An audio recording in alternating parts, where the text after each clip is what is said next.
कुर्डू गावातलं जे उत्खनन चालू होतं ते बेकायदेशीर होतं असा अहवाल देखील आता बाहेर आलाय. आणि मग महत्वाचे प्रश्न जे उरतात की अजित पवारांनी जो फोन करून धमकी देण्याचा प्रकार जो केला होता तो कितपत योग्य आहे.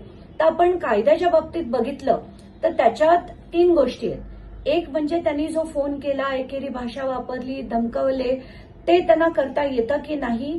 तर कायद्याप्रमाणे सेक्शन 351 BNS कायद्याचा तो मी वाचून दाखवते की दुसऱ्या व्यक्तीला भीती निर्माण करण्याच्या उद्देशाने धमकवणे, त्यांच्या इच्छेविरुद्ध काहीतरी करण्यास भाग पाडणे किंवा त्यांना कायदेशीररित्या जे करण्याचा अधिकार आहे ते करण्यापासून रोखणे, या कृत्यांना दंड केला जातो 351 प्रमाणे.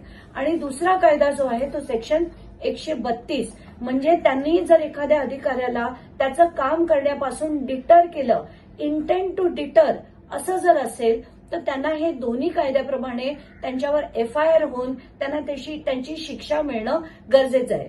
आता दुसरा मुद्दा की त्यांनी जे मदत केली ते अतिशय इल्लीगल गोष्टीला त्यांनी मदत केली आणि आदेश देऊन त्यांच्या पदाचा गैरवापर करून थांबवण्याचा जो प्रयत्न केला त्यामुळे त्यांच्यावर कारवाई होऊ शकते.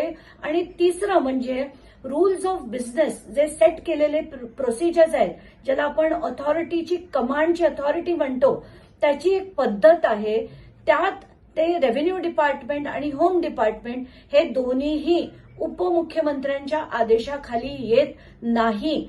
तरी त्यांनी फोन करून जर केलं असेल तर रूल्स ऑफ बिझनेस प्रमाणे पण त्यांच्यावर कायदेशीर कारवाई होते. तर या तिन्ही गोष्टी होणं अपेक्षित आहे. त्याच्या विरुद्धची मी कंप्लेंट दिलेली आहे. काहीही होणार नाही ही देखील खात्री आहे. म्हणूनच मी आता प्रशांत भूषणशी बोलून त्यांच्याकडनं मी पिटिशन मागवून मी ते सोलापूरला फाईल करून अजित पवारांवर कारवाईची मागणी करणार आहे.